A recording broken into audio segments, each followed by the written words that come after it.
marabtaa jir qurux badan, jir caafimaad leh, jir isneele qurux badan, dhuuba dhax yar. Jawaabtaada hadday haa tahay nagu soo biir oo kanaalka subscribe dheh. Adigoo orod badan, jiim badan, waqti badanna uusan kaa lumin, si yar oo fudud miisaanka iskaga daji, nala daawo muuqaal.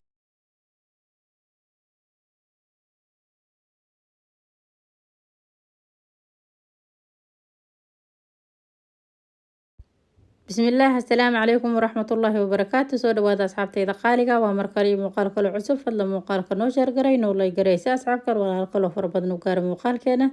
soo dhawaada haddii aad igu cusub tahay soo dhawow kanaalka subscribe dheh, gambaleelka furo. waxaan ku wadaa muuqaal qurux badan.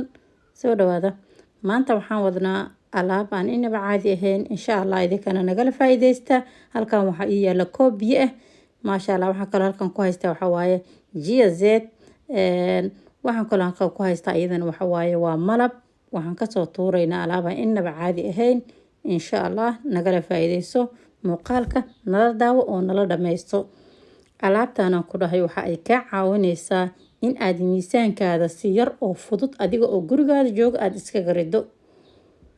daalka, lafa xanuunka, juuca iyo jajabka waxaasoo dhan meel laga saarayaa. hadda koobkii biyaha ahay waxaan ku shubanayaa hal qaado oo Gia Z ah ayaan ku shubanayaa. ha iska badin, hal qaado oo qaadada cuntada lagu cuno ah ayaa kaa badan.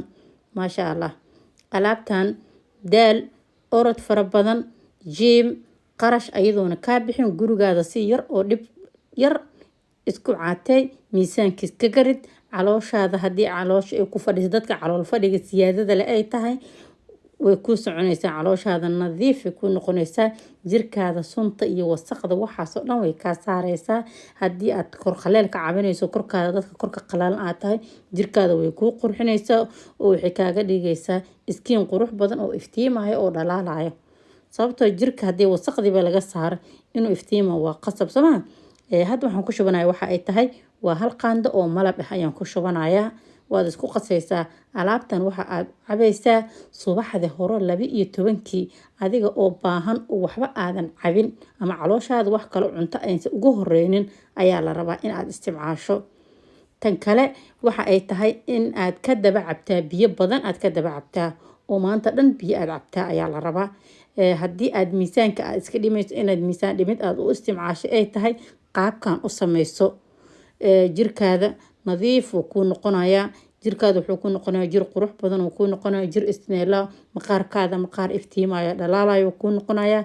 lafa xanuunka, daalka, jajabka, kala goosyada inay ku xanuunayaan in aad adiga dhanba soco karin way kaa caawinaysaa alaabtan oo waxay kaaga dhigaysaa faxfax adiga dhan noqonaysaa.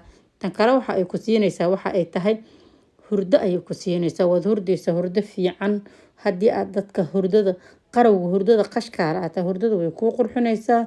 jawi degan maskaxda dhan fresh ku noqonaysaa.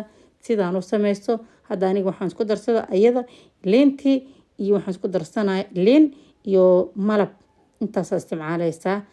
dad qaarkood waxay ku isticmaalaan caano ayay ku isticmaalaan laakiin haddii aad miisaan dhimid aad u isticmaalaysid malabka iyo liinta ku darso saasaa kuu fiican.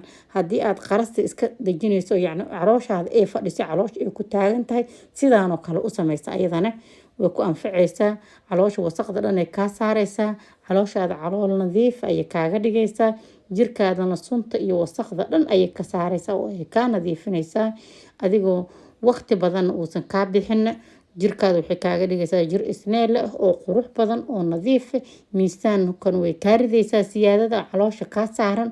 maasha Allah jiim iyo juhdi fara badan iyo waqti inuu kaa lumo iyo waxba kaaga wanaagsan in alaabtan soo gadato gurigaada aad dhigato subaxdii hal koobo sidaana aad samaysato waad ugu maarmaysaa. tan labaad inaad biyo ka daba cabtid waa mar walba waxaan idin sheegaa idin xusuusina inaad biyo badan aad cabto waaye. sababtoo geedan markii la qaso way bararaysaa way fuuraysaa ayada dhan. يعني قام يدي كوج معناه ما قانو مركي عاد قصت قفك يقانه ويقانا وبدنيسا wax badan oo siyaada hay noqonaysa. marka waxa laga yaabaa in hadhow mindhicirada ay ka fadhiisato ama mindhicirada ay ka xirto ama ay xididada ay ka caloosha ay ka xirto kala ayaa laga yaabaa. xitaa ma baahanaysid marka aad cabto geedan baahi ma dareemaysid oo ayada borotiin leh oo qaybta baahida dhan way ka dagaysaa.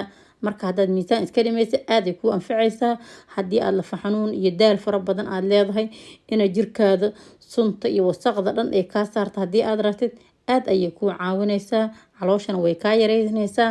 maqaarkaada hadduu qalaalan yahay oo maqaar qalaalan aad leedahayna way kuu qoynaysaa maqaarkaada. maqaar qurux badan oo iftiimaya oo dhalaalaya kaaga dhigaysaa. biyo badan ka daba cab sidaanoo kale u samayso. jir qurux leh caafimaad leh oo waxay kaaga dhigaysaa naacim ah. adiga dhan waad fududaanaysaa. hurdo caafimaad lehna waad hurdaysaa. jawi degan madaxa dhan wuu kuu dagayaa.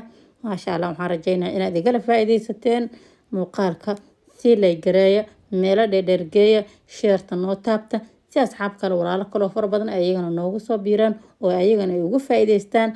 qofkii hore u yaqiina ama ka faa'iidaysta wuu yaqaanaa sooma kii hadda aanan ogeyn ha ka faa'iidaysta idinkana usii sheer gareeya. dadka waayeelada xitaa way anfacaysaa oo kala goosyadaas iyo lafahaas iyo daalkaas way u fiican tahay. marka muuqaalka waxaan rajaynayaa inaad meelo dheer noo geysantaan.